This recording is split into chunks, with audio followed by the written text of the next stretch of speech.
Serikat Pekerja bersiap menggelar aksi besar-besaran untuk menolak rancangan peraturan pemerintah, RPP, tentang pengupahan yang tengah disiapkan pemerintah sebagai dasar penetapan upah minimum provinsi, UMP, 2026. Presiden Konfederasi Serikat Pekerja Indonesia, KSPI, Said Iqbal menyatakan, RPP tersebut cacat secara substansi maupun proses, serta berpotensi membuat upah buruh terkunci pada level yang sangat rendah. Menurut Iqbal, pemerintah tidak pernah melakukan perundingan serius dengan serikat pekerja terkait penyusunan RPP ini. Ia menilai, Forum Dewan Pengupahan dan Tripartit Nasional hanya menjadi ajang sosialisasi pandangan pemerintah yang didominasi masukan pengusaha. Pemerintah sudah punya sikap, menampung pikiran-pikiran Apindo, lalu menyosialisasikannya. Itu bukan berunding.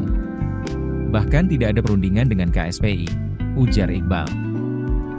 KSPI pun menolak keras substansi RPP yang menggunakan kembali konsep lama berbasis konsumsi rata-rata buruh hasil survei Badan Pusat Statistik, BPS. Iqbal menyebut, pendekatan ini akan membuat kawasan industri besar seperti Bekasi, Karawang, dan Tangerang Raya berpotensi tidak mengalami kenaikan upah. Menurutnya, substansi RPP seperti mengembalikan konsep PP 51 yang membuat kenaikan upah 0%. Akibatnya, pusat-pusat industri yang menjadi motor ekonomi justru menghadapi stagnasi upah dalam skala besar. Penolakan berikutnya menyasar penggunaan formula alpha dengan rentang 0,3 hingga 0,8. Jika pemerintah memakai alpha 0,3 sesuai draft RPP, maka kenaikan UMP 2026 diperkirakan hanya 4,3%. Angka tersebut dinilai sangat rendah dan berpotensi memiskinkan pekerja. Dengan rata-rata UMP nasional Rp3,09 juta, kenaikan 4,3% hanya menambah sekitar Rp120.000 per bulan atau kurang dari $12 AS. Kenaikan upah satu bulan tidak setara harga satu kebab satu kali makan di Jenewa. Keterlaluan, kata Iqbal. Ia mengingatkan, jika alpha 0,3 diterapkan, pemerintah mengunci buruh pada upah murah hingga 10 hingga 20 tahun ke depan. Sebagai solusi, KSPI mengajukan 4 opsi.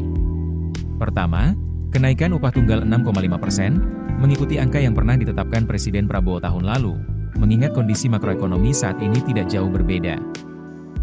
Kedua, kenaikan dalam rentang 6 hingga 7% untuk mengakomodasi keberatan sebagian pengusaha. Ketiga, kenaikan 6,5 hingga 6,8%, menyesuaikan arah kebijakan Presiden yang ingin mengejar pertumbuhan ekonomi sekaligus menjaga daya beli. Keempat, jika formula alpha tetap dipakai, nilai alpha harus dinaikkan menjadi 0,7 hingga 0,9. Iqbal menegaskan, pihaknya siap menggelar aksi besar jika pemerintah tetap memaksakan RPP dan menetapkan kenaikan upah hanya 4,3% pada 8 Desember 2025. Menurutnya, ada sekitar 5 juta buruh yang siap mogok produksi. Sementara itu, menanggapi klaim pengusaha bahwa kenaikan upah akan memicu PHK, Iqbal menyebut narasi tersebut sebagai kebohongan. Ia menilai, PHK justru terjadi karena daya beli yang lemah akibat upah stagnan, serta kebijakan impor yang salah, seperti Permenda Agustus 2024 yang disebutnya membanjiri pasar dengan produk tekstil murah dari Cina. Keputusan bisnis terbaik datang dari data, bukan tebakan. Mudah berlangganan Business Insight dengan subscribe with Google.